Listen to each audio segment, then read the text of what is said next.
కాదు. ఇవాళ మనం ఎంతో మంది రాజకీయ నాయకులను, రాజకీయ పార్టీల లీడర్లను, ప్రముఖులను మనం పేర్లు వింటాం, కానీ వాళ్ళకంటే ఈ ముగ్గురు మహనీయులే మనకు ఒక నూతన జన్మను ఈ దేశంలో ఇచ్చినట్టయినా నిలుచుకోండి. ఆ మహనీయులు కనుక పుట్టకపోతే, వాళ్ళు మన కోసం శ్రమించకపోతే, కనీసం ఈనాడు ఇక్కడ మాట్లాడే స్వేచ్ఛ నాకు కానీ, కనీసం రోడ్డు మీద ఇట్లా ప్రదర్శన చేసుకునే హక్కు కానీ మనకు ఉండేది కాదనే విషయం కూడా మనం మర్చిపోం. కాబట్టి ఆ మహనీయుల స్ఫూర్తికి అనుగుణంగానే ఇప్పుడు మనం కూడా పోరాటం చేయాల్సిన అవసరం ఉంది. కాకపోతే పూరే కాలం నుంచి ఇప్పటి వరకు, లేదా అంతకు ముందు వరకు ఈ దేశంలో ఏ వివక్ష అయితే ఉన్నదో ఆ వివక్ష పోవాలని చెప్పి అంబేద్కర్ జగ్జీవన్ పూలే కోరుకున్నారు. ఈ దేశంలో ఆర్థిక అసమానతలు ఉండదు, పేద ధనిక అనేది ఉండదు, వ్యత్యాసం ఉండదు, అందరూ సమానంగా ఆర్థికంగా బాగుపడే వ్యవస్థ రావాలని మహనీయులు కోరుకున్నారు. అదే సమయంలో స్త్రీలు పురుషులు అనే తేడా ఉండద్దు, స్త్రీలు పురుషులు అనే తేడా ఉండదు, అందరూ స్త్రీలు పురుషులకు సమానమైన హక్కులు ఉండాలని చెప్పి ఆ మహనీయులు కొట్లాడారు, పోరాటం చేశారు. కానీ ఆ ముగ్గురు మహనీయులు లేరు. కానీ ఇంకా ఆర్థిక అసమానతలు కొనసాగుతూనే ఉన్నాయి, ఇంకా ఈ దేశంలో కుల వ్యవస్థ కొనసాగుతూనే ఉన్నది, ఇంకా ఈ దేశంలో స్త్రీలు పురుషులు సమానమైన భావన కాకుండా ఇంకా లింగ వ్యవస్థ ఈ దేశంలో కొనసాగుతూనే ఉన్నది. అంటే ఆ మహనీయులు ఏ సమాజానికి కలలు కన్నారో, ఆ మహనీయులు ఏ సమాజం కోసం పాటుపడ్డారో, ఇంకా ఆ సమాజం మన కన్నుల ముందు ఇప్పుడు కూడా రాలేదనేసి కూడా మన సంవత్సరం కలుగుతుంది. అట్లాంటప్పుడు మనం చేయాల్సిన కర్తవ్యం ఏంటన్నప్పుడు ఆ మహనీయులు ఏది సాధించి పెట్టారో, ఆ మహనీయులు ఏది సాధించడానికి వాళ్ళు కృషి చేశారో వాళ్ళ మార్గంలో నడదామని చెప్పి మాదిగ రిజర్వేషన్ పోరాట సమితి 94 నుంచి ఈ రాష్ట్రంలో ఇక్కడ మీ అన్నగా షెడ్యూల్ కులాల వర్గీకరణ గురించి ఒక మాట చెప్తాను. మనం మాదిగ రిజర్వేషన్ పోరాట సమితి అనే సంఘాన్ని ఈ రాష్ట్రంలో 94లో మొదలు పెట్టారు. ఇప్పుడు 2025లో ఉన్నాం, 31 సంవత్సరం. ఇప్పుడు జూలై 7 వస్తే 31 సంవత్సరం. మరి ఎందుకు మాదిగ రిజర్వేషన్ పోరాట సమితిని మనం మొదలు పెట్టాల్సి వచ్చింది అన్నప్పుడు, డాక్టర్ బాబాసాహెబ్ అంబేద్కర్ ఏ రాజ్యాంగంలో రిజర్వేషన్ పొందుపరిచాడు, బాబు జగ్జీవన్ రామ్ ఏ రిజర్వేషన్ అయితే తమ జీవితాంతం అమలు చేసే ప్రయత్నం చేశాడు, ఆ రిజర్వేషన్ అనేది దేశం మొత్తం మీద దళితుల్లో అన్ని కులాలకు దక్కలేదనే విషయం చరిత్రలో ఒక సాక్ష్యం నిలబడ్డది. అంబేద్కర్ రిజర్వేషన్ సాధించేటప్పుడు ఒక కులం కోసం రిజర్వేషన్ సాధించాలి. బాబు జగ్జీవన్ రామ్ రిజర్వేషన్లు సాధించే ప్రయత్నం చేసే సమయంలో ఒక కులం కోసం సాధించాలి. ఈ దేశంలో ఎన్ని కులాలు దళితులు ఉన్నారో అన్ని కులాలకు రిజర్వేషన్లు వాళ్ళ జనాభా పరంగా దక్కాలని ఆ మహనీయులు కోరుకున్నారు, రాజ్యాంగం రాశారు, కొంతకాలం అమలు చేశారు. కానీ ఆ రిజర్వేషన్ ఫలాలు అందరికి దక్కలేదనే విషయం స్పష్టంగా రుజువు అయిపోయింది. అంబేద్కర్ లేడు, మహాత్మా జ్యోతిరావు పూలే లేడు, బాబు జగ్జీవన్ రామ్ లేడు. రిజర్వేషన్లు కొనసాగుతున్నమాట నిజమే, కానీ రిజర్వేషన్లు అందరికీ దక్కట్లేదనే విషయం కూడా రుజువు అయిపోయిన కాలంలో మనం పుట్టాల్సి వచ్చింది.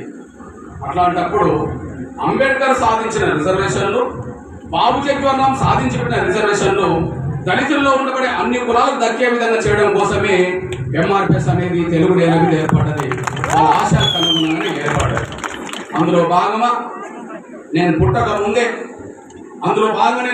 ముందే లాల్ బహదూర్ శాస్త్రి అనే ఒక ప్రధానమంత్రి ఉన్న కాలంలోనే అంబేద్కర్ సాధించిన రిజర్వేషన్ ఫలాలు దళితులు అందరికీ చెందుతున్నాయా లేదనే విషయం తేల్చుకోవడానికి ఒక లోకూర్ కమిటీ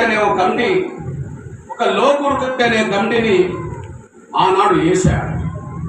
ఆ వేసిన కాలంలో ఈ దేశంలో 13 రాష్ట్రాలు ఉన్నాయి.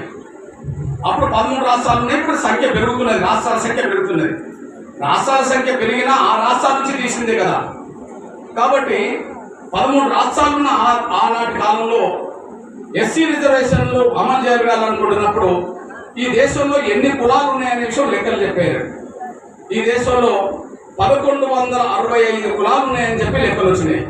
ఇక్కడ మాదిగ, మాల, డక్కల, చిందు, బైండ్ల, బుడగజంగం ఇట్లయితే ఎన్ని కులాలు అనుకుంటున్నామో ఈ దేశంలో దళిత కులాల సంఖ్య 1165 లెక్కలు వచ్చేసింది.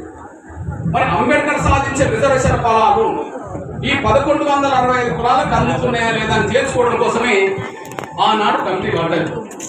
ఆ కమిటీ పేరు దాని లోకూర్ కమిటీ అంటారు. ఆ కమిటీ తేల్చింది ఏంటంటే 1165 కులాలు ఉన్నమాట నిజమే, కానీ ఈ దేశంలో ఒక 11-12 కులాలే వాళ్ళ జనాభా కంటే మించి రిజర్వేషన్ పొందుతున్నారు.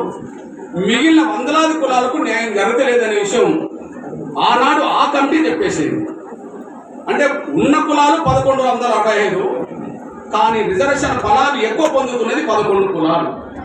అంటే అంబేద్కర్ సాధించిన రిజర్వేషన్ ఫలాలు అందరికీ అందుతున్నాయా లేదంటే 90% కులాలకు రిజర్వేషన్ ఫలాలు అందట్లేదనే ఉదాహరణకి ఇక్కడ ఉమ్మడి ఆంధ్రప్రదేశ్లో కానీ తెలంగాణలో కానీ దళితుల్లో 59 కులాలు ఉంటే ఈ దళితుల్లో 59 కులాల్లో ఎన్ని కులాలు బాగుపడ్డాయి, ఎన్ని కులాలు వెనుకబడ్డాయి అంటే ఈ కమిటీ చెప్పింది ఏంటంటే షెడ్యూల్ కులాల్లో ఒక మాల సామాజిక వర్గం తప్ప మిగిలిన వాళ్ళందరికీ న్యాయం జరగలేదనే విషయం ఈ కమిషన్ రిపోర్ట్ ఆనాడే చెప్పేసింది. ఇట్లా ఆనాడు 13 రాష్ట్రాలు ఉంటే 11 కులాల లబ్ధి పొందుతున్నారనే విషయం లెక్కలు వచ్చేసినాయి. మరి 11 కులాలకు లబ్ధి పొందుతున్నాయి, మిగిలిన కులాలకు అన్యాయం జరుగుతున్నాయి అన్నప్పుడు మరి న్యాయం జరగాలంటే ఏం చేయాలన్నప్పుడు ఖచ్చితంగా ఎవరి వాటా వాళ్ళకి దక్కాలి, దళితుల్లో ఉండబడి అన్ని కులాలకు న్యాయం జరగాలని చెప్పి మాదిగ రిజర్వేషన్ పోరాట సమితి రాష్ట్రంలో చెప్తారు. ఇప్పుడు నేను అడుగుతున్నది ఏంటంటే ఇక్కడ మాదిగ దండోరం మొదలై ఉద్యమం చేస్తే మాలలు కొంతమంది అనుకున్నారు ఏంటంటే ఇది మాకు వ్యతిరేకమని మీరు అనుకున్నారు. చాలా మంది ఇది మాలా మాదిగల మధ్యలో ఘర్షణ అని చెప్పి చాలా మంది అనుకున్నారు. మాలా మాదిగల మధ్యలో ఘర్షణ అవుతే మరి పంజాబ్ లో ఎస్సీ వర్గీకరణ ఎందుకు అమలు జరగాల్సి వస్తుంది?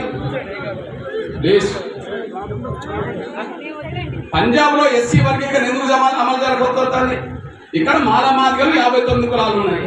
మరి ఇక్కడ మాలా మాదిగలు 59 కులాల్లో ఏ ఒక్క కులం పంజాబ్ లో లేదు కదా, అక్కడ కులాలు అక్కడనే కదా. మరి అక్కడ ఏం జరిగింది? అక్కడ కూడా ఒక 70 కులాలు ఉంటే ఒక కులమే లబ్ధి పొందుతున్నది, మిగతా కులాలకు న్యాయం జరగలేదు కాబట్టి అక్కడ వర్గీకరణ కోరుకున్నారు. అట్లనే ఇప్పుడు హర్యానాలో వర్గీకరణ కోరుకుంటాను, వర్గీకరణ అమలు జరుగుతుంది. మరి ఇక్కడ మాలమాదిగ పంచాయతీ అవుతే మరి అక్కడ హర్యానాలో ఎందుకు జరుగుతుంది? ఇక్కడ మాలమాదిగ పంచాయతీ అవుతే తమిళనాడులో ఎందుకు అమలు జరుగుతుంది? ఇక్కడ మాలమాదిగ పంచాయతీ అవుతే కర్ణాటకలో ఎందుకు వర్గీకరణ జరగాలని చెప్పి కమిషన్లు పడ్డాయి? ఇక్కడ మాలమాదిగ పంచాయతీ అవుతే మహారాష్ట్ర ఎందుకు వర్గీకరణ జరగాలని చెప్పి కమిషన్లు పడుతున్నాయి? అంటే ఇక్కడ స్పష్టంగా అర్థమవుతుంది ఏంటంటే మాదిగ దండోరగా ఈ రాష్ట్రంలో ఉద్యమం మొదలుపెట్టిన దాని అసలు కారణం ఏదంటే 1165 కులాలకు అందుతున్న అందాల్సిన రిజర్వేషన్లు 11 కులాలే లబ్ధి పొందుతున్నాయి. కాబట్టి అంబేద్కర్ జగ్జీవన్ సాధించిన రిజర్వేషన్లన్నీ ఆ 1100 చిల్లర కులాలకు అందే విధంగా చేయడం కోసమే మాదిగ దండోర మొదలు పెట్టేసింది. అంటే ఇక్కడ మాలలకు వ్యతిరేకం కాదు, ఇది మాదిగలకు అనుకూలం కూడా కాదు. ఇది మాలలకు వ్యతిరేకం కాదు, మాదిగలకు అనుకూలం కాదు. ఇక్కడ ఉద్యమం మొదలు పెడితే అది ఇక్కడ లేదు, దేశవ్యాప్తంగా ఉన్నది. ఇప్పుడు అంటే దేశవ్యాప్తంగా అందరికీ న్యాయం చేయడం కోసమే ఈ పోరాటం మొదలుపెట్టి ఈ పోరాటాన్ని ముందుకు నడపాల్సిన పరిస్థితి 30 ఏళ్ళు గడిచిపోయింది. మీ అందరు తెలుసు. ఇదే ఈ గ్రామానికి ఎన్నోసార్లు నేను మీటింగ్ కోసం వచ్చాను. ఒక తమ్ముడు శ్రీనివాస్ ఎక్కడో తప్పిపోతే కూడా మీరు బాధపడరు, మేము బాధపడ్డా, అందరూ బాధపడరు. దురదృష్టం మనకు ఇంకా కనిపించలేదు. కొంతమంది బిడ్డలు అయితే తమ విలువైన ప్రాణాలే కోల్పోయారు. ఇక్కడ తమ్ముడు శ్రీనివాస్ మనకు కనిపించట్లేదు. దేవుడి దయతో ఎప్పుడైనా కనిపిస్తాడని అందరికి ఎదురు చూస్తున్నాం. మీరే చూస్తారు, నేను కూడా చూస్తా. కానీ ఈ జాతి ఉద్యమ లక్ష్యం కోసం ఎంతో మంది బిడ్డలు విలువైన ప్రాణాలే కోల్పోయారు. శ్రీనివాస్ ఎప్పుడైనా ఉంటాడేమో మనకు తెలియదు, కానీ కోల్పోయిన ప్రాణాలైతే తిరిగి రావు. అంటే జాతి కోసం జరుగుతున్న ఉద్యమంలో పోరాటంలో ఎంతో మంది దెబ్బతినాల్సి వచ్చింది, ఎంతో మంది జైలు పాలు కావాల్సి వచ్చింది, ఎంతో మంది చనిపోవాల్సి వచ్చింది, ఎన్నో ఇబ్బందులు పడాల్సి వచ్చింది. అయినప్పటికీ 30 ఏళ్ల పోరాటంలో అందరిని ఒప్పించే ప్రయత్నం చేశారు. నిజమే, ఒకనాడు కులం పేరు చెప్పుకోవాలని సిగ్గుపడుతూ బాధపడడం మనం. ఒకనాడు మీ కులం ఏంటంటే మాదిగని చెప్పాలన్నా ఎక్కడో ఒక భయం, సిగ్గు, బాధ.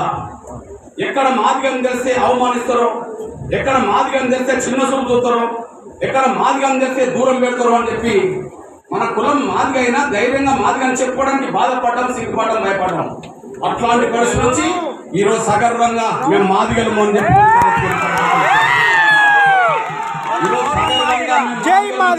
కాడికి మాత్రం ఈ దేశంలో కొంతమంది వచ్చేసాం. ఈ నేపథ్యంలో ఎక్కడో 94 జూలై 7న ప్రకాశం జిల్లాలో ఒక మారుమూల గ్రామంలో ఒక 20 మంది లోపు యువకులతో మొదలుపెట్టిన ఉద్యమం అది చిన్నగా గ్రామాలు దాటి, మండలాలు దాటి, జిల్లాలు దాటి, ఉమ్మడి రాష్ట్రం మొత్తం విస్తరించి, పక్క రాష్ట్రాలు విస్తరించి, ఇవాళ దేశం మొత్తం మీద ఎస్సీ వర్గీకరణ జరగాలని ఉద్యమం నిర్మించిన దానికి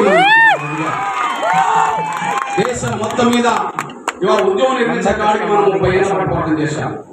ఈ పోరాటంలో ఎన్నో అడ్డంకులు వచ్చినా, ఎన్నో అవమానాలు జరిగినా, ఎన్నో నిందలు వచ్చినా, ఎన్నో ఎదురు దెబ్బలు తగిలినా, ఎన్నోసార్లు జైలు పాలైనా, కానీ ప్రతి కష్టంలో, ప్రతి బాధలో, ప్రతి అడ్డంకిలో నా జాతి, ఈ సమాజం మొత్తం నాకు అండగా నిలబడ్డది. కాబట్టి ఈ ఉద్యమాన్ని నూతన అదే సమయంలో వందలాది మంది, వేలాది మంది కార్యకర్తలు, నాయకులు ఈ జాతి కోసం, సమాజం కోసం పాటుపడే ఒక సైన్యంగా ఎంఆర్పిఎస్ ఎదిగింది. కాబట్టి ఎన్ని కుట్రలు ఈ ఉద్యమం మీద జరిగినా వాటన్నిటిని అధిగమించే స్థాయికి ఎంఆర్పిఎస్ కార్యకర్తలు, నాయకులు ఎదిగారు.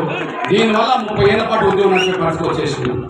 ఈ 30 ఏళ్లలో మనం విజయం సాధించడానికి, మన బిడ్డలకు చదువుకునే అవకాశాలు పెరగాలంటే, మన బిడ్డలకు ఉద్యోగాలు రావాలంటే, ఆర్థికంగా రాజకీయంగా ఎదగాలంటే, ఆ వచ్చే రిజర్వేషన్లో మన వాటి ఏందో తేలాలని చెప్పి, మన భాగం ఏందో మనకు సాధించాలని చెప్పి 30 ఏళ్ళ పోరాటం జరుగుతుంది.